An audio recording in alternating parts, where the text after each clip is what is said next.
মুসলমান হয়েছে, মুসলমানের ইতিহাস পড়ো, মুসলমানদের ঐতিহ্যগুলো পড়ো, দেখবা সারা দুনিয়াটা তো মুসলমানই চালাইছে।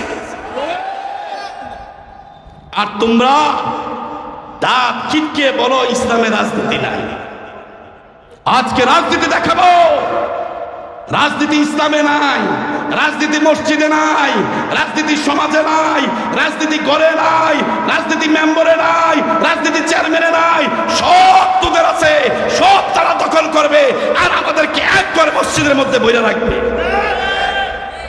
এটাই ছিল খ্রিস্টানদের, খ্রিস্টবাদীদের এটাই ছিল টার্গেট। তারা মোল্লা করে মসজিদে খানকার মধ্যে বসে রাখা। খ্রিস্টবাদীরা কি করেছে আপনারা দেখেছেন, তারা তাদের পুত্রদেরকে গির্জার মধ্যে রেখেছে। তোমরা গির্জায় থাকা ইবাদত করো, তোমরা গির্জায় থাকা আল্লাহ বিল্লাহ করবা, আর আমরা সারাদিন গুনাহ করব, মাস শেষে তোমাদেরকে টাকা দিব, আর সারাদিন আমাদের গলার মধ্যে ক্রুশ চলবে, ক্রুশ এই ক্রুশ চলবে, এই ক্রুশ সব গুনাহ খেয়ে ফেলবে, আর আমাদের খ্রিস্টানদের পোপরা দোয়া করবে, এই দোয়ার দ্বারা আমাদের আকাম কুকাম সব মুসা পানির সাথে মিশা যাবে। এই চিন্তা চেতনা কার? খ্রিস্টবাদীদের। বলেন এই চিন্তা চেতনা কার? জোরে বলেন এই চিন্তা চেতনা কার? এই 200 বছর ভারতবর্ষকে গোলাম বানিয়ে রেখেছিল খ্রিস্টানরা, ইংল্যান্ডরা, আর বানিয়ে রেখে আমাদেরকে এইভাবেই মসজিদের ভিতরে খানকার ভিতরে ভরে রেখেছে। এর থেকে বের হতে দিতে চায় না। এই জন্যই গণতন্ত্রবাদীরা, এই জন্যই আমেরিকার পচা, ইন্ডিয়ার পচা গণতন্ত্র। 72 সালে বঙ্গবন্ধু গেছিল ইন্দিরা গান্ধীর কাছে, আর ইন্দিরা গান্ধী কানে কানে পানি পড়া দিয়া আপনার ধর্ম নিরপেক্ষ মতবাদের এই সংবিধান বঙ্গবন্ধুর হাত। আল্লাহ রাব্বুল আলামিন বিশ্বনবী সাল্লাল্লাহু আলাইহি ওয়াসাল্লামকে দুনিয়াতে পাঠিয়েছেন একটা মিশন, একটা ভিশন দিয়ে। আজকে আমি ইসলামের মিশন কি, রাসূলুল্লাহ সাল্লাল্লাহু আলাইহি ওয়াসাল্লামের মিশন ভিশন কি, এই কথার উপর, এই বিষয়ের উপর আমি ইনশাআল্লাহ আলোকপাত করার চেষ্টা করব। এবং যারা বলে ইসলামে রাজনীতি নাই, তাদেরও দাঁত ভাঙ্গা জবাব দেওয়ার চেষ্টা করব ইনশাআল্লাহ। আপনারা পাশে থাকবেন তো? আল্লাহ পাক তৌফিক দান করুন। যে কথা বলছিলাম, আমাদের বিগত সরকার, ফ্যাসিস্ট সরকার, পানির বোতল দিন, বিগত ফ্যাসিস্ট সরকার, তাদের তো আর পরিচয় করে দেওয়া দরকার নেই, ফ্যাসিস্ট বললেই তো বুঝে ফেলেন নাকি? গাজীপুরে ফ্যাসিস্টদের ব্যাপারে কথা বলা যাবে? এখন তো দ্বিতীয় গোপালগঞ্জ হলো গাজীপুর। মানুষ বলে, আসলে কি গাজীপুরের মানুষ দ্বিতীয় গোপালগঞ্জ? আশা করি আপনারা এটা প্রমাণ করে দিবেন আপনাদের কাজে কর্মে। বিগত ফ্যাসিস্ট সরকার এই বাংলাদেশের 20 কোটি মানুষকে তাদের মিশন আর ভিশন চিনিয়ে দিয়েছে, জানিয়ে দিয়েছে, এবং বাংলাদেশের মানুষ তাদের মিশন ভিশন সম্পর্কে স্পষ্টতই জানে। তাদের দলের লোকেরাও জানে, বিরোধী দলের লোকেরাও জানে, জামাতের লোকেরাও জানে, হেফাজতের লোকেরাও জানে, স্কুল কলেজ, ব্যবসায়ী, কর্মজীবী, চাকরিজীবী সবাই আওয়ামী লীগের মিশন আর ভিশন জানে। জানে কি জানে না? আচ্ছা আমি বলছি, আওয়ামী লীগের মিশন তারা জাতির সামনে উপস্থাপন করেছে যে আওয়ামী লীগের মিশন হলো কত সাল? জোরে বলেন কত সাল?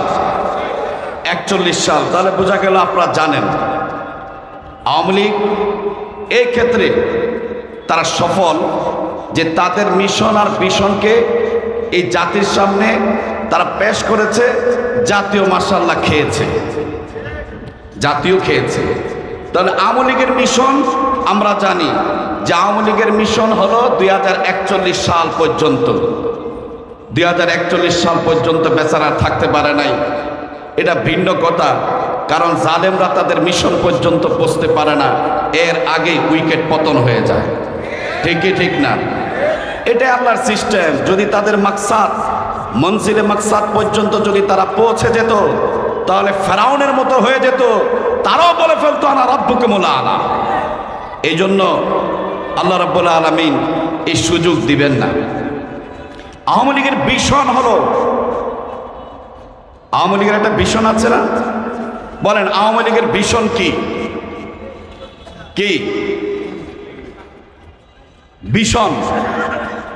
স্মার্ট বাংলাদেশ বলেছে না? আওয়ামী লীগের ভীষণ ডিজিটাল বাংলাদেশ। এরপরে আওয়ামী লীগের ভীষণ ছিল সর্বশেষ নির্বাচনে স্মার্ট বাংলাদেশ, ছিল কি ছিল না? তাহলে আওয়ামী লীগের মিশন ডিজিটাল বাংলাদেশে ধরেন, যেহেতু এটা পুরাতন, তারা বলেছে যে তাদের মিশন হলো ডিজিটাল বাংলাদেশ। তারা বাংলাদেশটা ডিজিটাল বানাইছে। আমাদের সাবেক প্রধানমন্ত্রী তিনি বলেছেন, ফ্যাসিস্ট সরকারের প্রধান, তিনি বলেছেন যে এই যে মোবাইল আপনাদের হাতে, এই যে হাতে হাতে মোবাইল, এটা আমি দিয়েছি। বলেন উনি মোবাইল হাতে দিয়েছে না মোবাইল এর আগে এসেছে? এর আগে এসেছে। যাও, তিনি ডিজিটাল বাংলাদেশের কথা বলতে গিয়ে এটা বলেছেন। বাংলাদেশটা কি ডিজিটাল হয়েছে না ডিজিটাল পদ্ধতিতে চুরির ব্যবস্থা করা হয়েছে? ডিজিটাল হয়েছে না ডিজিটাল পদ্ধতিতে ডাকাতির ব্যবস্থা হয়েছে? ব্যাংক ডাকাত হয়েছে ডিজিটাল পদ্ধতিতে। আপনার রাস্তাঘাট রোডের জায়গায় বাস ঢুকিয়ে দিয়েছে ডিজিটাল পদ্ধতিতে। 500 টাকার পর্দা 10 লক্ষ টাকার ভাউচার দিয়েছে ডিজিটাল পদ্ধতিতে। দোস্ত, যেই কথা বলছিলাম, বিগত ফ্যাসিস্ট সরকার তারা জাতির সামনে এই কথা উপস্থাপন করেছে যে তাদের একটা মিশন আছে, তাদের একটা ভিশন আছে। তাদের মিশন হলো 2041 সাল, আর তাদের ভিশন হলো ডিজিটাল বাংলাদেশ। তারা এটাকে বিভিন্ন মিডিয়ার মাধ্যমে, বিভিন্ন পত্রিকার মাধ্যমে, বিভিন্ন লেখালেখির মাধ্যমে জাতির সামনে উপস্থাপন করতে সক্ষম হয়েছে। এই জাতিকে তারা তাদের মিশনের কথা বুঝিয়েছে, জাতীয় বুঝেছে, জাতিকে তারা তাদের মিশনের কথা বুঝিয়েছে, জাতীয় তাদের মিশনের কথা জেনেছে, বুঝেছে। তারা বুঝিয়েছে বলেই তো আমরা জেনেছি, তারা জানিয়েছে বলেই তো আমরা জেনেছি। দুস্থ বিষয়টা যদি এভাবে বুঝেন, বাংলাদেশের 56,000 বর্গ কিলোমিটারের এই বাংলাদেশের মধ্যে যদি একটি ছোট্ট রাজনৈতিক দলের যদি তাদের মিশন থাকে, ভিশন থাকে, তাহলে যে রব্বুল আলামিন ইসলাম দিয়েছেন, কোরআন দিয়েছেন, কালিমা দিয়েছেন, নবী দিয়েছেন, সে রব্বুল আলামিনের তো একটা মিশন আছে, একটা ভিশন আছে।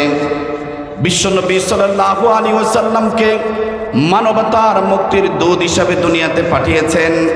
তাহলে মানবতার মুক্তির দূত বিশ্বনবী সাল্লাল্লাহু আলাইহি ওয়াসাল্লামেরও তো একটা মিশন আছে, একটা ভিশন আছে।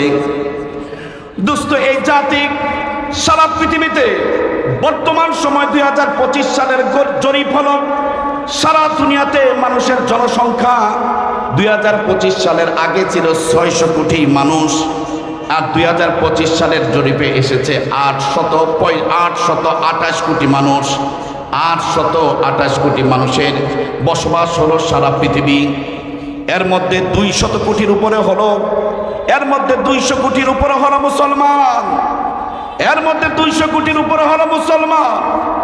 800 কোটি প্লাস মানুষের বসবাস এই পৃথিবী, এর মধ্যে 200 কোটি মানুষ হলো মুসলমান। 200 কোটি মানুষের সামনে তাদের নবীর মিশন কি, তাদের নবীর মিশন কি, তা স্পষ্ট থাকা উচিত। আমার নবী কি মিশন নিয়ে এসেছে, আমাদেরকে কি মিশন দিয়ে তিনি দুনিয়ার থেকে বিদায় নিলেন, এই জিনিস জানা আমাদের মুসলমানের দরকার কি দরকার না? আমার নবীর কি ভিশন ছিল, সেই ভিশন 200 কোটি মানুষের জানা দরকার। তাহলে না মানুষ রাসূলুল্লাহ সাল্লাল্লাহু আলাইহি ওয়াসাল্লামের রেখে যাওয়া ভিশনের উপর মানুষ চলতে সহজ হবে। রাসূলুল্লাহ সাল্লাল্লাহু আলাইহি ওয়াসাল্লামের রেখে যাওয়া মিশনের উপর মানুষ চলতে সহজ হবে। এই জন্যই তো বলছিলাম যে মানুষের বিগত ফেসিস সরকারের একটা মিশন ছিল, বিগত ফেসিস সরকারের একটা মিশন ছিল। তাদের মিশন ছিল 2041। আল্লাহ রাব্বুল আলামিন আমাদের নবী সাল্লাল্লাহু আলাইহি ওয়াসাল্লামকে একটা মিশন দিয়ে পাঠিয়েছেন। সে মিশনের মেয়াদ হলো কিয়ামত পর্যন্ত। আমাদের মুসলমানদের মিশনের মেয়াদ কতদিন? আমার দিকে তাকান। এই ওপেন মাহফিল অসুবিধা, ওলামা পরিষদ হিকমতের খেলাফ কিছু কাজ করেছে। প্যান্ডেলের চাইতে স্টেজ উঁচা হয়ে গেছে। যেহেতু আমি উত্তরার ঢাকার সবচেয়ে বড় মাহফিলের মধ্যে আমার একটা, সেটা মাইক দিছে, স্টেজের মধ্যে কোনো মাইকই নেই, পুরা কানে কিচ্ছু শুনতেছি না, শুধু ওই এখানকার আওয়াজ ওই বিল্ডিংয়ে লাগতেছে, ওই বিল্ডিংয়ের আওয়াজ এই বিল্ডিংয়ে লাগে, এটার থেকে মাঝখান থেকে কিছু পাই। এটা তো হইল না। এত অভিজ্ঞ একজন, এত বড় একটা ওলামা পরিষদের মাহফিলের মাইকওয়ালা যদি পিছনে মাইক না দেয়, একটু আপনি দেন, আপনি চালু করেন, কমিয়ে দেন, চালু করেন, কমিয়ে দেন। স্টেজের পিছনে মাইকের আওয়াজ একটু কমিয়ে দেবেন।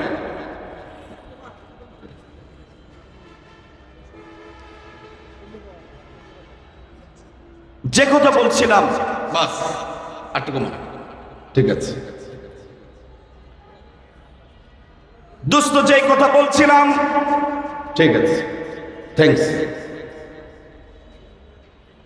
ধন্যবাদ তাৎক্ষণিক ক্ষতিপূরণ করে দেওয়ার জন্য। এই জন্য আপনারা আবার ওনার মাইক নিয়ে না, এমনটা করেন না। ওনার মাইক ভালো, মাশাআল্লাহ, বাইরে দেখে এসেছে। দোস্ত, যেই কথা বলছিলাম, বিশ্বনবী সাল্লাল্লাহু আলাইহি ওয়াসাল্লাম একটা মিশন নিয়ে দুনিয়াতে এসেছেন। আমার নবীর মিশন হলো কিয়ামত পর্যন্ত। বলেন, আমার নবীর মিশন কি? যদি নবীর মিশন কিয়ামত পর্যন্ত হয়, তাহলে সাহাবীদের মিশন কি? জোরে বলেন। নবীর মিশন যদি কিয়ামত পর্যন্ত হয়, তাহলে সাহাবীদের মিশনও কিয়ামত পর্যন্ত। নবীর মিশন যদি ইলাউ কালিমাতিল্লাহ হয়, সাহাবায়ে কেরামের মিশনও ইলাউ কালিমাতিল্লাহ। বিশ্বনবী সাল্লাল্লাহু আলাইহি ওয়াসাল্লামের মিশন হলো কিয়ামত পর্যন্ত, সাহাবায়ে কেরামদের মিশনও কিয়ামত পর্যন্ত, তাবেঈদের মিশনও কিয়ামত পর্যন্ত, তাবেঈর মিশন হলো কিয়ামত পর্যন্ত, আইম্মায়ে মুজতাহিদিনের মিশন হলো কিয়ামত পর্যন্ত, উলামায়ে হক্কানির মিশন হলো কিয়ামত পর্যন্ত, সারা দুনিয়ার মুসলমানদের মিশন হলো কিয়ামত পর্যন্ত। বিশ্বনবী সাল্লাল্লাহু আলাইহি ওয়াসাল্লামের মিশন কি? আমার নবীর মিশন হলো ইলাউ কালিমাতিল্লাহ। মিশকাতের হাদিস কিতাবুল জিহাদের মাঝে বিশ্বনবী সাল্লাল্লাহু আলাইহি ওয়াসাল্লামের মিশন কি সেটা বলে দিয়েছে। মিশকাতের হাসিয়ার মাঝে লিখেছে, নবীর মিশন কিয়ামত পর্যন্ত, নবীর মিশন হলো ইলাউ কালিমাতিল্লাহ, কালিমার বিজয়, দ্বীনের বিজয়, কোরআনের বিজয়, ইসলামের বিজয়। সুতরাং সাহাবায়ে কেরামদের মিশন ইলাউ কালিমাতিল্লাহ, তাবেঈদের মিশন হলো দ্বীনের বিজয়, ইলাউ কালিমাতিল্লাহ। তাবেঈদের মিশন হলো দ্বীনের বিজয়, ইলাউ কালিমাতিল্লাহ। আরবিতে ইলাউ কালিমাতিল্লাহ বলে, বাংলাতে দ্বীনের বিজয় বলে। তাবেঈদের মিশন ইলাউ কালিমাতিল্লাহ, দ্বীনের বিজয়। উলামায়ে কেরামের মিশন ইলাউ কালিমাতিল্লাহ, দ্বীনের বিজয়। সমস্ত মুসলমানেরও মিশন হলো ইলাউ কালিমাতিল্লাহ, দ্বীনের বিজয়। ওই হাসিয়ার ভিতরে মিশকাতের মাসাবিহের হাসিয়ার মাঝে লিখেছে, ও তাবলীগ উলামাই, তুমি তাবলীগ করো, তোমার মিশন হবে ইলাউ কালিমাতিল্লাহ। তোমাকে যদি বলা হয়, তাবলীগুলাকে যদি বলা হয়, আপনি যে তাবলীগ করেন, আপনার মিশন কি? সে যদি বলে আমার ভীষণ হলো মুসলমানদেরকে আল্লাহ বুলা বান্দাকে আল্লাহর সাথে মিলিয়ে দিতেছি, না, এটা শুধু মুসলমানদের ভীষণ নয়। এভাবে যদি আল্লাহ বুলা বান্দাকে আল্লাহর সাথে মিলিয়ে দেয় কিন্তু ভীষণ না জানেন, তাহলে এই তাবলীগুলারা, তাহলে এই তাবলীগের ভাইয়েরা তাদের ভীষণ সামনে স্পষ্ট না থাকার কারণে তারা তাবলীগ করবে, পাশাপাশি ফ্যাসিস্ট সরকারের দালালি করে যাবে, কারণ তার কাছে ভীষণ স্পষ্ট নয়। তাবলীগুলা তাবলীগ করবে, বলবে আল্লাহ বুলা বান্দাকে আল্লাহর সাথে মিলিয়ে দিচ্ছে। কোনদিন যদি এলাউ কালিমাতিল্লাহর ডাক আল্লামা মামুনুল হক দেয়, কোনদিন যদি এলাউ কালিমাতিল্লাহর ডাক মাওলানা মুফতি রেজাউল করিম পীর সাহেব চরমনাই দেয়, তাহলে আমরা সব কিছু রেখে আমাদের তাবলীগের সাথীদেরকে নিয়ে এলাউ কালিমাতিল্লাহর জন্য জীবন দিয়ে দেব। যখন তাবলীগওয়ালা এই কথা বলবে, আমাদের ভীষণ হলো এলাউ কালিমাতিল্লাহ, এখন আমাদের সদস্য সংগ্রহ করছি। পীর সাহেব যদি বলা হয়, এই পীর সাহেব আপনি এত মুরিদ বানাইতেছেন, এত মুরিদ বানাইতেছেন কেন? যদি বলে আমি মুরিদ বানাইতেছি এরিদান, ওই যে আমাদের অলিপুরি সাহেব হুজুরের মতো এরিদান, বড়দান, মুরিদান, এই তিন জিনিস হলো ব্যবসা, এই লক্ষ্য নিয়ে আমি মুরিদ বানাইতেছি, লাখ লাখ মুরিদ বানাইছি। তোমার এই পীর মুরিদি সওয়াবের কাজ হবে না, এর কাছে মুরিদ হইল কোনো সওয়াব হবে না, হেদায়েত হবে না, এই ধরনের কাজকে দিন মনে করার কোনো সুযোগ নেই, এখানে টাকা পয়সা দিলে সওয়াব হবে না। আমি বলিনি, মিশকাতুল মাসাবিহে বলেছে, এই কথা বলেছে। পীর সাহেবকে যদি বলা হয়, ও পীর তুমি কেন পীরগিরি করো, মুরিদগিরি করো, আমাকে বলো। পীর সাহেব বলে, লক্ষ লক্ষ মুরিদ বানাইতেছি, যখন এলাউ কালিমাতিল্লাহর ডাক উলামায়ে কেরাম দিবে, লক্ষ লক্ষ মুরিদ নিয়ে আমি আমার জীবন দিয়ে দিব। তাহলে এই পীর মুরিদি শুধু পীর মুরিদি নয়, এই পীর মুরিদি করা জিহাদের সওয়াব পাবে, এই রাস্তায় যত খরচ হবে সব এলাউ কালিমাতিল্লাহর জন্য, আল্লাহর রাস্তায় জিহাদ করলে যেই সওয়াব, ওই সওয়াব পেয়ে যাবে। ভীষণ স্পষ্ট থাকতে হবে। মুসলমানের মিশন হলো কিয়ামত পর্যন্ত, ঘুমানোর টাইম নাই, অলসতার টাইম নাই। ও মুসলমান, ঘুমায় থাকবা এই সুযোগ নাই। তোমার নবী মুহাম্মদুর রাসূলুল্লাহকেই তো ঘুমাইতে দেয় না। মিশন লম্বা, ভীষণ হলো এলাউ কালিমাতিল্লাহ। সব তাগুতি পতাকাগুলোকে নিচে নামিয়ে লা ইলাহা ইল্লাল্লাহর পতাকাকে উপরে ওঠানো এত চারটিখানি বিষয় নয়। বাংলাদেশের মিছিল মিটিংয়ে যদি লা ইলাহা ইল্লাল্লাহর পতাকা উঠায়, দেখেন কত রকমের কথা বলে, বলে কি বলে না। বিগত ফ্যাসিস্ট সরকারের আমলে লা ইলাহা ইল্লাল্লাহর পতাকা উঠাইলে তো জঙ্গি মামলা হয়ে যেত। দোস্ত, সেই কথা বলছিলাম, আপনি ঘুমিয়ে থাকবেন, আপনার ঘুমানোর সুযোগ কোথায়, যেখানে আপনার নবীকে ঘুমাইতে দেয় নাই। কিভাবে ঘুমাইতে দেয় নাই? আমি যেই আয়াত তেলাওয়াত করেছি সূরা মুদ্দাসসিরের একেবারে প্রথম আয়াত, বিশ্বনবী সাল্লাল্লাহু আলাইহি ওয়াসাল্লাম গুহার মাঝে ইবাদত বন্দেগী করে খাদিজা রাদিয়াল্লাহু তাআলা আনহার ঘরের দিকে রওনা হয়ে গেলেন। খাদিজা রাদিয়াল্লাহু তাআলা আনহা হলো নবীজির প্রথম স্ত্রী। 11 স্ত্রীর মাঝে যতদিন পর্যন্ত খাদিজা বেঁচে ছিল, নবীজি দ্বিতীয় বিবাহ করে নাই। নবীজির যত বংশ পরাক্রমা বেঁচে আছে সব হলো খাদিজা রাদিয়াল্লাহু তাআলা আনহা থেকে। বিশ্বনবী সাল্লাল্লাহু আলাইহি ওয়াসাল্লাম গুহা থেকে ইবাদত বন্দেগী করার পরে তিনি বের হলেন, খাদিজার বাড়ির দিকে রওনা হলেন। খাদিজার বাড়ির দিকে যখন রওনা হচ্ছেন তখন একেবারে স্পষ্ট আলো, সারা দুনিয়াটা আলো। বিশেষ করে আরব রাষ্ট্র তো সূর্যের প্রচণ্ড তাপ। হঠাৎ করে যাওয়ার পথে তিনি আকাশের দিকে তাকাইলেন। আকাশের দিকে তাকিয়ে দেখেন পুরো আকাশ একেবারে হঠাৎ করে অন্ধকার হয়ে গেছে, আর জিব্রাইল বিশাল আসমান জুড়ে বসে আছে। বিশ্বনবী সাল্লাল্লাহু আলাইহি ওয়াসাল্লাম এই দৃশ্য দেখে ভয় পেয়ে গেলেন। বুখারী শরীফে এসেছে, রাসূলুল্লাহ সাল্লাল্লাহু আলাইহি ওয়াসাল্লাম খাদিজা রাদিয়াল্লাহু তাআলা আনহার ঘরে গিয়ে বলেন, জাম্মিলুনি জাম্মিলুনি, খাদিজা রে আমাকে জড়ায়া ধরো, আমাকে চাদর দিয়ে মোড়ায়া দাও। সাথে সাথে বলছিলেন, খাদিজা আমার শরীরে প্রচন্ড জ্বর উঠেছে, আমি প্রচন্ড ভয় পেয়েছি। ওগো আল্লাহর রাসূল কি হয়েছে আপনার বলেন। নবীজি সাল্লাল্লাহু আলাইহি ওয়াসাল্লাম বললেন, খাদিজা রে ইবাদত বন্দেগী করার পরে পাহাড় থেকে গুহা থেকে নেমে যখন আসছিলাম, পুরা হঠাৎ করে দেখি পুরা আকাশ জুড়ে জিব্রাইল বসে আছে, এমন দৃশ্য আমি আর কখনো দেখি নাই। পুরা দুনিয়াটা অন্ধকার হয়ে গেছে। ওরে খাদিজা মনে হয় আমি বাঁচবো না, মনে হয় আমি দুনিয়ার থেকে চলে যাব। বিশ্বনবী সাল্লাল্লাহু আলাইহি ওয়াসাল্লাম এরকম হতাশামূলক কথা বলছিলেন। নবীজির স্ত্রী খাদিজা, ইসলামের দুঃসময়ের স্ত্রী খাদিজা, অত্যন্ত বুদ্ধিমতী স্ত্রী খাদিজা, আরবের মধ্যে সবচেয়ে ধনী স্ত্রী, ধনী মহিলা হলো খাদিজা।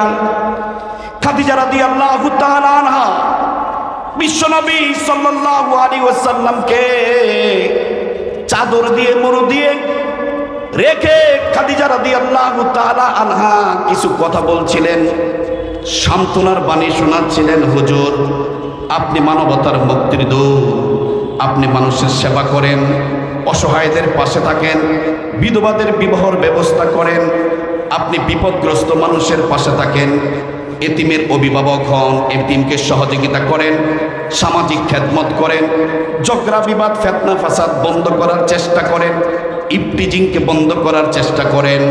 আপনি এভাবে এত তাড়াতাড়ি আপনার মিশন লম্বা, ভীষণ বড়, এত তাড়াতাড়ি দুনিয়ার থেকে বিদায় নেওয়ার কথা নয়। কত সুন্দর স্ত্রী, কত বুদ্ধিমতী স্ত্রী, সুসময়ে স্বামীর সাথে আছে, দুঃসময়ে স্বামীর পাশে আছে। আমাদের অবস্থা হলো, স্বামী যখন টাকা পয়সা ভালো থাকে, বিদেশ থেকে যখন টাকা পয়সা ঠিক মতন দেয়, তখন আমাদের স্ত্রীরা খুব সুন্দর সুন্দর সুন্দর সুন্দর আদুরি আদুরি কথা কয়। আদুরি আদুরি কথা বইলাই আইফোনটা আদায় করে নেয়, আদুরি আদুরি কথা বইলা দামি দামি শাড়ি কিনে নেয়, আদুরি আদুরি কথা বইলা নিজের বাপের বাড়িতে টাকা পয়সা পাঠানোর ব্যবস্থা করে। আর এই স্বামীটা যখন অসুস্থ হয়ে বিদেশ থেকে চলে আসে, তখন সে পরক্রিয়া আগের থেকে চলমান ছিল, তখন যুবকের হাত ধরে সে তার এই স্বামীকে রেখে অন্য ঘরে চলে যায়। এগুলোকে স্বার্থপর স্ত্রী বলে। খাদিজা রাদিয়াল্লাহু তাআলা আনহা বিশ্বনবী সাল্লাল্লাহু আলাইহি ওয়াসাল্লাম যখন হতাশামূলক বক্তব্য দিচ্ছিলেন, হতাশামূলক কথা বলছিলেন, তখন আল্লাহ হযরত খাদিজা রাদিয়াল্লাহু তাআলা আনহা নবীজিকে সাহস দিচ্ছিলেন। তারপরে নবীজিকে শোয়ায় রাখলেন, হুজুর আপনি একটু রেস্ট নেন, আপনি একটু আরাম করেন, পুরো শরীরটা জ্বর, থরথর করে শরীরটা কাঁপছে, আপনি একটু আরাম ফরমান, আমি আমার হাতের কাজগুলো, রান্না বান্নার কাজগুলো সেরে আবার আসতেছি। হযরত খাদিজা রাদিয়াল্লাহু তাআলা আনহা রান্না বান্নার কাজ শেষ করে যখন ঘরে ফিরে আসলেন, এসে দেখেন বিশ্বনবী, মুসলমানদের মানবতার মুক্তির দূত, আমার নবী, আপনার নবী বিশ্বনবী সাল্লাল্লাহু আলাইহি ওয়াসাল্লাম বসে বসে আবারও কাঁপছেন আর কাঁদছেন। খাদিজা রাদিয়াল্লাহু তাআলা আনহা এসে বললেন, হুজুর গো, আপনাকে তো আমি রেখে গেছি শোয়ানো অবস্থায়, আপনাকে তো আমি রেখে গেছি চাদর মুড়ো দেওয়া অবস্থায়, আপনাকে তো একটু আরাম ফরমানোর জন্য রেখে গেলাম, আপনি কেন বসে বসে এভাবে থরথর করে কাঁপছেন, আর এভাবে আপনার শরীরটার মধ্যে প্রচন্ড জ্বর, আপনি কেন বসে আছেন? আমাদের নবী সাল্লাল্লাহু আলাইহি ওয়াসাল্লাম বললেন, খাদিজা রে, ও খাদিজা, কার না আরাম করতে ভালো লাগে? জ্বর উঠলে চাদর মুড়ো দিতে কার না ভালো লাগে? জ্বর উঠলে শরীরে কম্পন হলে ঘুমাইতে কার না ভালো লাগে রে খাদিজা? আমারও তো জ্বর উঠেছে, শরীর কাঁপছে, আমারও তো ঘুমাইতে মন চায়, আমারও তো একটু আরাম করতে মন চায়, আমারও তো শরীরটা ডেকে একটু শুইতে মনে চায়, এই জন্যই তো আমি শুইছিলাম। কিন্তু কথা হলো খাদিজা রে, যারা দেখে আমি ভয় পেয়েছিলাম সে আমাকে ঘুমাইতে দিচ্ছে না, সে আমার ঘুম সহ্য করছে না। যাকে দেখে আমি ভয় পেয়েছি সে আমার এই চাদর মুড়ো দেওয়া বরদাস্ত করতে পারছে না, ও এসে আমারে ঘুম থেকে উঠিয়েছে, আমি নিজে নিজে চাদর মুড়ো দিয়া ঘুম থেকে উঠি নাই। খাদিজা রাদিয়াল্লাহু তাআলা আনহা বললেন, ওগো আল্লাহর রাসূল, শেষ কি বলেছে গো হুজুর, কি বলেছে? ওরে খাদিজা শেষে বলছে, ইয়া আইয়ুহাল মুদ্দাসসির কুম ফানজির ওয়া রাব্বাকা ফাকাব্বির। হে মুহাম্মদ, মুহাম্মদ বলে নাই হে চাদর মুড়ো দেনেওয়ালা। আল্লাহ রাব্বুল আলামিন কোরআনের কোথাও আমার নবীর নাম সরাসরি নেন নাই। সব সময় নবীজিকে যেই হালাতে আল্লাহ দেখতেন, যেই হালাতে আল্লাহ তাআলা দেখতেন, ওই হালাত অনুযায়ী, ওই অবস্থা অনুযায়ী সম্বোধন করে কথা বলেছেন। আজকে চাদর মুড়ো দেওয়া অবস্থায় দেখেছেন, ঠিক এই অবস্থাটাকে আল্লাহ রাব্বুল আলামিন সূরা মুদ্দাসসিরের মধ্যে উল্লেখ করেছেন, ইয়া আইয়ুহাল মুদ্দাসসির, হে চাদর মুড়ো দেনেওয়ালা, হে চাদর মুড়ো দেনেওয়ালা, ইয়া আইয়ুহাল মুদ্দাসসির, হে চাদর মুড়ো দেনেওয়ালা, কুম দাঁড়াও, ফানজির। দুনিয়াটা সব মূর্তি পূজকদের দখলে, সারা দুনিয়া চলছে মূর্তি পূজকদের রাজত্ব চলছে দুনিয়াতে। আবু জাহেল, উকবা, সাইবাদের রাজত্ব চলছে। 360 মূর্তি কাবা ঘরের ভিতরে রয়েছে, সেই 360 মূর্তির রাজত্ব চলছে। লাত আর উজ্জার রাজত্ব চলছে, আবু জাহেল, উকবা, সাইবাদের রাজত্ব চলছে। 33 কোটি প্রতিমার রাজত্ব চলছে। সারা দুনিয়া হলো মূর্তি পূজকদের লীলা খেলা। সারা দুনিয়াতে মূর্তি পূজকদের বিজয় হয়েছে, বিজয় রয়ে গেছে। আর তুমি মুহাম্মদ ঘুমিয়ে আছো। এদিক দিয়ে একটা কাপড় দেওয়ার দরকার ছিল। আপনার ওদিকে তাকাবেন না, আমার দিকে চান। লোকের দামি কতটুকু সময় আমার একটু জানায়। আচ্ছা, দোস্ত যে কথা বলছিলাম, হে দুনিয়ার, হে চাদর মুড়ো দেনেওয়ালা, ইয়া আইয়ুহাল মুদ্দাসসির কুম ফানজির ওয়া রাব্বাকা ফাকাব্বির। হে চাদর মুড়ো দেনেওয়ালা, কুম দাঁড়াও, ফানজির, জাতিকে সতর্ক করো, জাতিকে মূর্তি থেকে, মূর্তির পূজা থেকে রক্ষা করো, জাতিকে মূর্তির পূজা থেকে বের করে আনো। সারা চতুর্দিকে চলছে তাগুতের রাজত্ব, চতুর্দিকে চলছে মূর্তি পূজকদের জয়ধ্বনি, চতুর্দিকে চলছে, সারা দুনিয়াতে চলছে 33 কোটি প্রতিমার রাজত্ব। যাও এই কমকে তোমরা, তোমার কমকে, এই পুরা পৃথিবীর মানুষকে বহুত্ববাদ থেকে বের করে এনে একাত্মবাদের বিশ্বাসে বিশ্বাসী করো। ইয়া আইয়ুহাল মুদ্দাসসির কুম ফানজির, হে চাদর মুড়ো দেনেওয়ালা, কুম দাঁড়াও, ফানজির। এই সারা পৃথিবীর মক্কার বাসীকে, মক্কার মূর্তি পূজকদেরকে সতর্ক করো, তাদেরকে মূর্তি পূজা থেকে বের করে আনো, তাদেরকে লাত উজ্জা থেকে বের করে আনো। 360টা মূর্তি কাবা ঘরে রয়েছে, এই কাবা ঘর থেকে 360 মূর্তিকে লাথি মেরে বের করে দাও।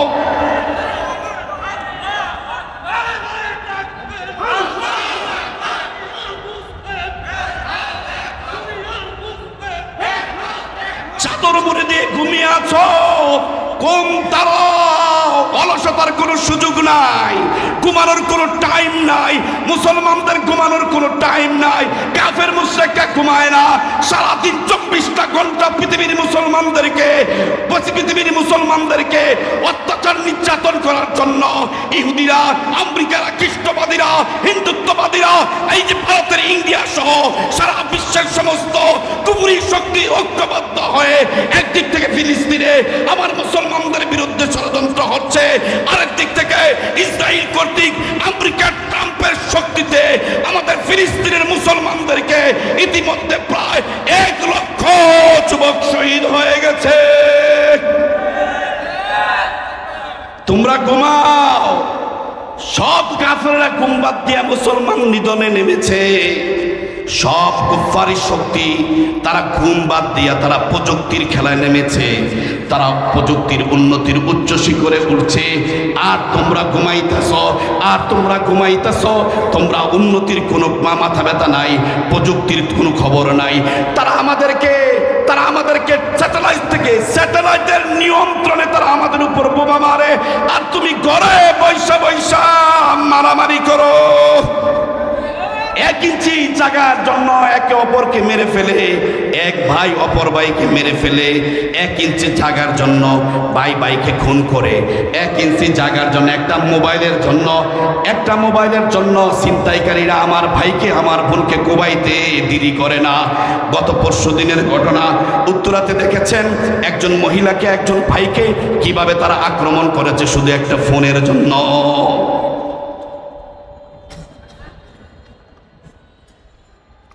মুসলমান, আমাদের ঘুমানোর টাইম নাই, ঠিকই ঠিক না? আল্লাহর নবী সাল্লাল্লাহু আলাইহি ওয়াসাল্লাম ঘুমাইছিলেন, আল্লাহ পাক সহ্য করতে পারে নাই, জিবরাইল সহ্য করতে পারে নাই।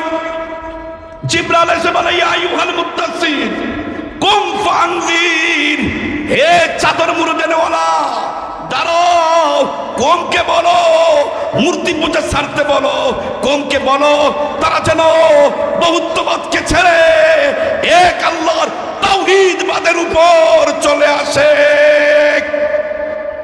এই জুলাই বিপ্লবের আন্দোলনের মাঝে বৈষম্য বিরোধী ছাত্র আন্দোলনের সাথে সাথে ছাত্রদের হাতে হাত রেখে কাঁধে কাঁধ রেখে তাওহীদবাদীরা আন্দোলন করেছে, করে নাই?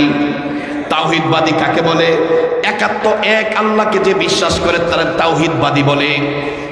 জুলাই বিপ্লবের মাঝে 100-র উপরে শহীদ হয়েছে আমার মুসলমান ভাই, আলেম ওলামারা শহীদ হয়েছে। উত্তরার সর্বপ্রথম 19 দিন মাঠে ছিলাম, আমার মাদ্রাসার ছাত্র ওস্তাদ সহ মাঠে ছিলাম। সবাই জানে এই কথাটা।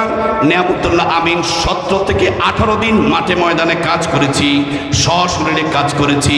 আমরা ঘরে বইরা বিপ্লব করি নাই, মাঠে ময়দানের বিপ্লবী। সর্বপ্রথম যেই লোকটা শহীদ হয়েছে সে হলো হাফেজ মাওলানা জসিমউদ্দিন। আমাদের দলিপাড়া মাদ্রাসার সাবেক ছাত্র হাফেজ মাওলানা জসিমউদ্দিন সর্বপ্রথম শহীদ হয়েছে উত্তরার আন্দোলনে। এভাবে 1 জন 2 জন 3 জন 4 জন নয়, এভাবে 100 হাফেজ আলেম শাহাদাত বরণ করেছে এই বৈষম্য বিরোধী ছাত্র আন্দোলনের সাথে হাতে হাত রেখে কাঁধে কাঁধ রেখে আন্দোলন করতে গিয়া ফেসিস্টদেরকে বিদায় করতে গিয়ে ফেসিস্ট হাসিনা লীগের কবর রচনা করার জন্য আমাদের আলেম ওলামারাও ছাত্রদের হাতে হাত রেখে কাঁধে কাঁধ রেখে তারা আন্দোলন করেছে। তাওহীদবাদী এক আল্লাহকে যারা নামাজ পড়ে, এক আল্লাহর সামনে যারা সিজদা দেয়, এক আল্লাহকে যারা মেনে মসজিদে যায়, এক ইমামের পিছনে যারা নামাজ পড়ে, সেই সাধারণ মুসলমানেরাও একাত্মবাদী মুসলমানেরাও তারা আন্দোলনে নেমে এসেছে। 4 তারিখে নেমে এসেছে, 5 তারিখে গণভবন দখল করেছে তাওহীদবাদীরাই।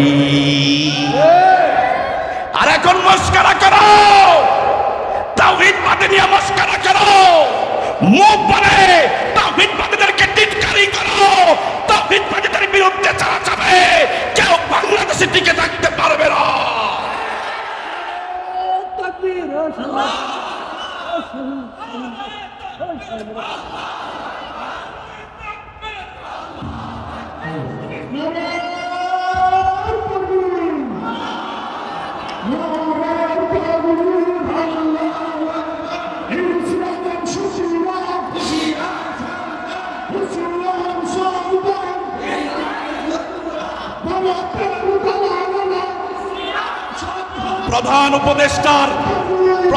প্রধান উপদেষ্টা মাহফুজ সাহেব রং দেখছেন, রঙের ডিব্বা দেখেন নাই, পোস্ট দিয়েছেন তাওহীদবাদীদের বিরুদ্ধে। বাংলা একাডেমির নাস্তিকদেরকে প্রমোট দিয়েছেন। তাওহীদবাদী এক আল্লাহকে বিশ্বাসীদের সাথে আপনি বিশ্বাসঘাতকতা করেছেন। বাংলাদেশের মানুষ আমরা আমাদের মিশনে যে আসবে তাকে আমরা বুকে নিব। আমাদের মিশন বাস্তবায়নের জন্য যারা এগিয়ে আসবে তাদেরকে কাঁধে নিয়ে নাচবো। যদি আমাদের মিশনের বিরুদ্ধে কেউ আমাদের বিরুদ্ধে হস্তক্ষেপ করে, বাংলাদেশের মানুষ তাকে পায়ের নিচে নামাইতে দেরি করে না।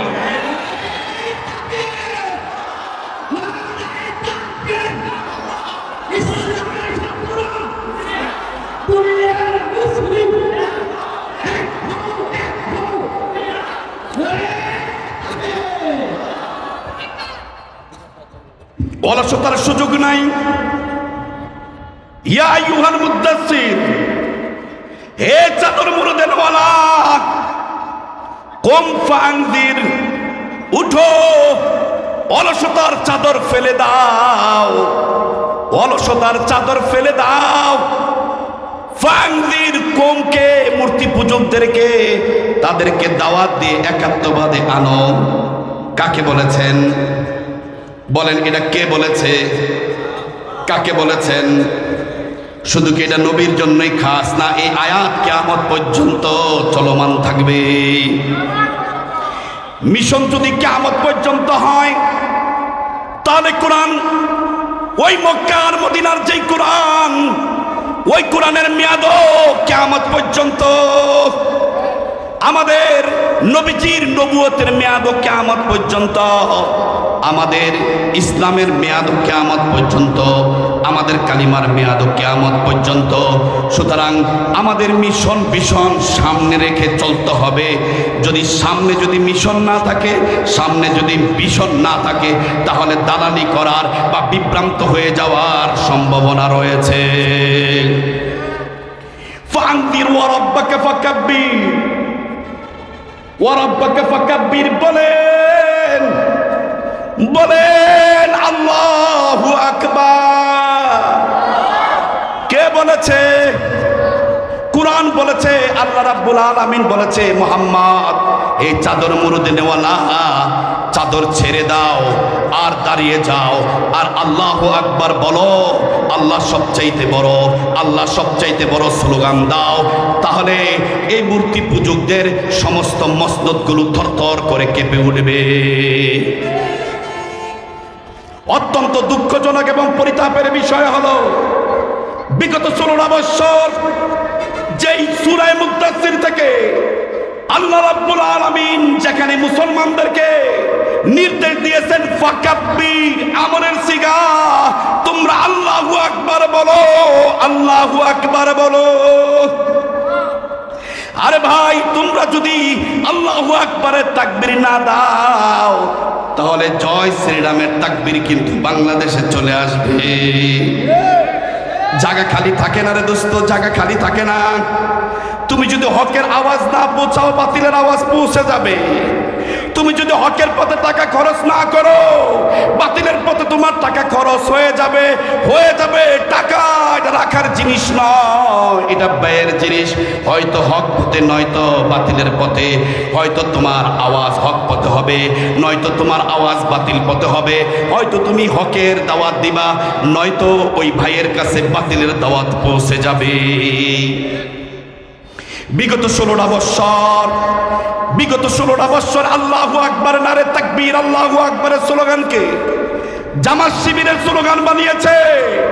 বিগত 16 বছর যে আলেম, যে মাদ্রাসার ছাত্র অথবা কোন স্কুল কলেজের ছাত্র যদি নারে তাকবীর আল্লাহু আকবারের স্লোগান দিয়েছে, তাকে জঙ্গি ট্যাগ দিয়ে তার নামে জঙ্গি মামলা করে জেলে ভরে দিয়েছে। বিগত 16 বছর আল্লাহু আকবারের স্লোগানকে জঙ্গি স্লোগান বানানো হয়েছে। বিগত 16 বছরে আল্লাহু আকবারের স্লোগানকে অঘোষিতভাবে জামাত শিবিরের স্লোগান বানিয়েছে। অথচ এই স্লোগান হলো আল্লাহ পাকের দেওয়া নির্দেশনা। আল্লাহু আকবার না বললে নামাজ হয় না, আল্লাহু আকবার না বললে ইমামের নামাজ হয় না, তাকবীরে তাহরিমা আল্লাহু আকবার না বললে মুসল্লির নামাজ হয় না, আল্লাহু আকবার না বললে জানাজার নামাজ হয় না। যেই আল্লাহু আকবার এটা মদিনা থেকে এসেছে, যে আল্লাহু আকবার মক্কা থেকে এসেছে, যে আল্লাহু আকবারের নির্দেশ আল্লাহ পাক স্বয়ং দিয়েছেন, যে আল্লাহু আকবারের স্লোগান উহুদ থেকে এসেছে, যে আল্লাহু আকবারের স্লোগান বদর থেকে এসেছে, যে আল্লাহু আকবারের স্লোগান তাবুক থেকে এসেছে, যে আল্লাহু আকবারের স্লোগান খন্দক থেকে এসেছে, ওই আল্লাহু আকবারের স্লোগান হলো মুসলমানদের হৃদয়, এই আল্লাহু আকবারের স্লোগান হলো মুসলমানদের চেতনা। আমাদের এই চেতনাকে যারা বন্ধ করতে আসবে, আমাদের এই চেতনার উপর যারা হাত দিবে, ওই হাত ভেঙে গলায় ঝুলিয়ে দেওয়া হবে। স্লোগান দেন দোস্ত। এই আল্লাহু আকবারের আজান আমাদের চট্টগ্রামের পাহাড়ে মাদ্রাসার ছাত্র আল্লামা মামুনুল হকের মাদ্রাসার 2-4জন ছাত্র আজান দিয়েছিল পাহাড়ের উপরে, এই জন্য ওই ছাত্রগুলোকে গ্রেফতার করেছে। আজান দিল কে? আল্লাহু আকবার বলল কে? আল্লাহু আকবার এটা হলো হিন্দুত্ববাদীদেরকে কষ্ট দেয়। আল্লাহু আকবার এটা বহুত্ববাদীদেরকে কষ্ট দেয়। আল্লাহু আকবার এটা হিন্দুত্ববাদীদের কষ্ট দেয়, খ্রিস্টবাদীদের কষ্ট দেয়, বৌদ্ধত্ববাদীদের কষ্ট দেয়, ইহুদিবাদীদের কষ্ট দেয়। সুতরাং এই আল্লাহু আকবার হলো আমাদের চেতনা। যত আল্লাহু আকবার বলবেন তত তারা কষ্ট পাবে, যত আল্লাহু আকবার বলবেন তত তারা কষ্ট পাবে। দোস্ত, আল্লাহু আকবারের ধ্বনি মুসলমানদের নিষিদ্ধ করে দিয়েছিল বিগত 16 বছর। এর পরিবর্তে কি এসেছে? এর পরিবর্তে জঙ্গি সংগঠন, জঙ্গি হিন্দু সংগঠন ইসকনের আমদানি হয়েছে। আমরা এর আগে এই 16 বছরের আগে ইসকন নামে কোনো সংগঠন চিনতাম না। এই 16 বছরের আগে আমরা ইসকন নামে কোনো সংগঠন চিনতাম না। 16 বছরে আল্লাহু আকবারকে দমিয়ে রেখে আর জঙ্গি সংগঠন ইসকনকে বাংলাদেশে আমদানি করেছে, লাখ লাখ সদস্য বানানো হয়েছে। আর তাদের স্লোগান হলো জয় শ্রীরাম। এই জয় শ্রীরামের মাধ্যমে, জয় শ্রীরাম হলো জঙ্গি স্লোগান, জয় শ্রীরাম হলো জঙ্গি স্লোগান। ইসকন হলো জঙ্গি সংগঠন, ইসকন হলো জঙ্গি সংগঠন, জয় শ্রীরাম হলো জঙ্গি স্লোগান। এই জয় শ্রীরামের স্লোগান দিয়ে 1000 বছরের পুরনো মুসলমানদের মসজিদ, 1000 বছরের পুরনো মুসলমানদের মসজিদ, বাবরি মসজিদ, ভারতের বাবরি মসজিদকে জয় শ্রীরাম বলে ভেঙ্গে টুকরো টুকরো করে দিয়েছে। আর ওই জায়গায় তারা এখন মন্দির বানিয়েছে। যেই জয় শ্রীরাম বলে আমাদের বাবরি মসজিদ ভেঙেছে, যেই জয় শ্রীরাম বলে ভারতের শত শত হাজার হাজার মসজিদের মিনারগুলো ভেঙে দিয়েছে, যেই জয় শ্রীরাম বলে মুসলমানদের, আমাদের মুসলমান ভাইদের বাড়ি করে আগুন দিয়েছে, আসামের বাড়ি করে আগুন দিয়েছে, আমাদের কাশ্মীরের হাজার হাজার মুসলমানকে শহীদ করেছে, ওই জয় শ্রীরাম বাংলাদেশের মুসলমান রাষ্ট্রে চলতে দেওয়া হবে না।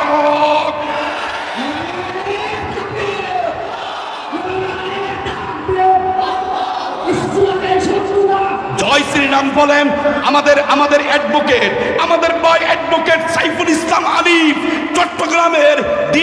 চট্টগ্রামের আদালতের সামনে দিনে দুপুরে প্রকাশ্যে দিবালোকে ইসকনের জঙ্গি সংগঠনগুলো জয় শ্রীরাম বলে তরবারি দিয়া, আপনার বিভিন্ন ধরনের ছুরি দিয়া, দাও দিয়া, কোবায়া আমার মুসলমান ভাই অ্যাডভোকেট সাইফুল ইসলাম আলিফকে তারা শহীদ করেছে। যেই আলিফ ভাইকে, আমাদের মুসলমান ভাইকে শহীদ করেছে, যেই হিন্দু ইসকনের সদস্যরা জয় শ্রীরাম বলে, ওই হিন্দু ইসকন সদস্য, ওই ইসকন সংগঠন বাংলাদেশে দ্রুত সময়ে নিষিদ্ধ করতে হবে। দোস্ত, আল্লাহ রাব্বুল আলামিন বলেছেন ইয়া আইয়ুহাল মুদ্দাসসির কুম ফাআনদির ওয়া রাব্বাকা ফাকাব্বির। দোস্ত, আল্লাহর নবী সাল্লাল্লাহু আলাইহি ওয়াসাল্লাম একটা হাদিস বলেছেন আমাদের সাহাবায়ে কেরাম, এই হাদিসটাকে তারা হৃদয়ে ধারণ করেছেন। আমাদের তাবেঈরা ওই হাদিসটাকে তারা হৃদয়ে ধারণ করেছেন। আমাদের তাবেঈরা ওই হাদিসটাকে তারা হৃদয়ে ধারণ করেছেন। নবীজি বলেছেন, লা ইউমিনু আহাদুকুম হাত্তা আকুনা আহাব্বা ইলাইহি মিন ওয়ালিদিহি ওয়া ওয়ালাদিহি ওয়ান নাসি আজমাইন।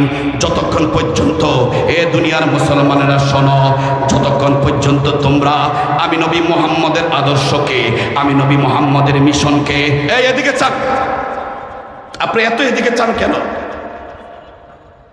এদিকে চান,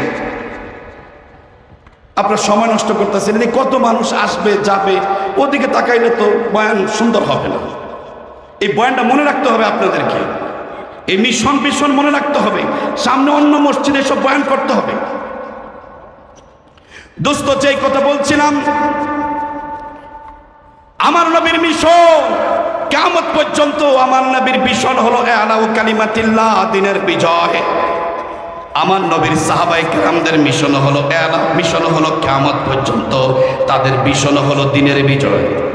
আমার নবীর সাহাবীদের যারা দেখেছেন তাবেঈ, তাদের মিশন হলো কিয়ামত পর্যন্ত, তাদের মিশন হলো দিনের বিজয়। তাবেঈদের মিশন হলো কিয়ামত পর্যন্ত, তাদের মিশন হলো দিনের বিজয়। সাহাবায়ে কেরাম রাদিয়াল্লাহু তাআলা আনহুমগণ নবীজির আদর্শকে, নবীজির মিশনকে নিজের মিশন বানিয়েছেন। নবীজির মিশনকে নিজের মিশন বানিয়েছেন। নবীজির মিশনকে মিশন বানাইতে গিয়া বহু সাহাবীদের জীবন গিয়েছে। নবীজির মিশনকে মিশন বানাইতে গিয়া ইলাউ কালিমাতিল্লাহ, দিনের বিজয় আনতে গিয়া বহু লড়াই হয়েছে। ওই লড়াইয়ে সাহাবীরা জীবন দিয়েছে। বদর কায়েম হয়েছে, বদরের সাহাবীরা জীবন দিয়েছে, 14 জন শহীদ হয়ে গেছে, তাদের মনে কোনো আফসোস নাই। উহুদ কায়েম হয়েছে, 70 জন সাহাবী শহীদ হয়েছে। নবীর সাহাবী হামজা শহীদ হয়েছে, বড় বড় বহুত সাহাবী শহীদ হয়েছে। নবীজির সাহাবীদের মাঝে কোনো কষ্ট নাই। 70 জন সাহাবী শহীদ হয়েছে, তাদের মনে কষ্ট নাই। নবীজির মিশনকে নিজের মিশন বানাইতে গিয়ে নিজের জীবন দিয়েছেন, নিজের সন্তান এতিম করেছেন, নিজের সন্তান হারা হয়েছেন, বউকে বিধবা বানিয়েছেন, বাবাকে এতিম বানিয়েছেন, সন্তানকে এতিম বানিয়েছেন। নবীর মিশনকে মিশন বানাইয়া আমার নবীর সাহাবীরা বহুত কুরবানি করেছেন, বহুত ত্যাগ স্বীকার করেছেন। তারপরও নবীর মিশন থেকে, নবীর মিশন থেকে এক চুল পরিমাণও এদিক সেদিক আপোষ করে নাই। রাসূলুল্লাহ সাল্লাল্লাহু আলাইহি ওয়াসাল্লাম বলেছেন, লা ইউমিনু আহাদুকুম হাত্তা আকুনা আহাব্বা ইলাইহি মিন ওয়ালিদিহি ওয়া ওয়ালাদিহি ওয়ান নাসি আজমাইন। আমার মিশন যতক্ষণ পর্যন্ত তুমি তোমার মিশন না বানাইবা, আমার মিশন আর আমার আদর্শকে যতদিন পর্যন্ত তুমি তোমার মিশন না বানাইবা, এই আদর্শের চাইতে, আমি নবীর চাইতে তোমার নিজের জীবনকে প্রাধান্য না দিবা, তোমার নবী তোমার নবীরকে বেশি ভালো না বাসবা, তোমার সম্পদের চাইতে আমি নবী মুহাম্মদকে বেশি ভালো না বাসবে, তোমার ছেলে সন্তানের চাইতে আমি নবী মুহাম্মদকে বেশি ভালো না বাসবে, তোমার সমুদয় সব কিছু মা বাবার চাইতে আমি নবী মুহাম্মদকে বেশি ভালো না বাসবে, ততক্ষণ পর্যন্ত তো তুমি খাঁটি মুসলমানই হইতে পারবা না। ইলাউ কালিমাতিল্লাহর ডাক এসেছে। সাহাবীরা হাত পা গুটিয়ে বসেছিল। এমন কোন উদাহরণ দেখাইতে পারবেন না। ইলাউ কালিমাতিল্লাহর ডাক এসেছে, আমার সাহাবীরা সন্তানদের নিয়ে বসে আছে, এমন কোন উদাহরণ দেখাইতে পারবেন না। ইলাউ কালিমাতিল্লাহর ডাক এসেছে। হযরত হামজা রাদিয়াল্লাহু তাআলা আনহু যুবক সাহাবী, সদ্য বিবাহ করেছেন, বাসর ঘরে গেছেন, বাসর ঘর থেকে ফজরের আগে গোসল করতে এসেছেন, এমন সময় ডাক এসেছে, ইলাউ কালিমাতিল্লাহর ডাক এসেছে, উহুদের প্রান্ত থেকে ডাক এসেছে। সাহাবী ঘোষণাকারী ঘোষণা করেছে, নবীজি উহুদের প্রান্তে যুদ্ধে যাবে।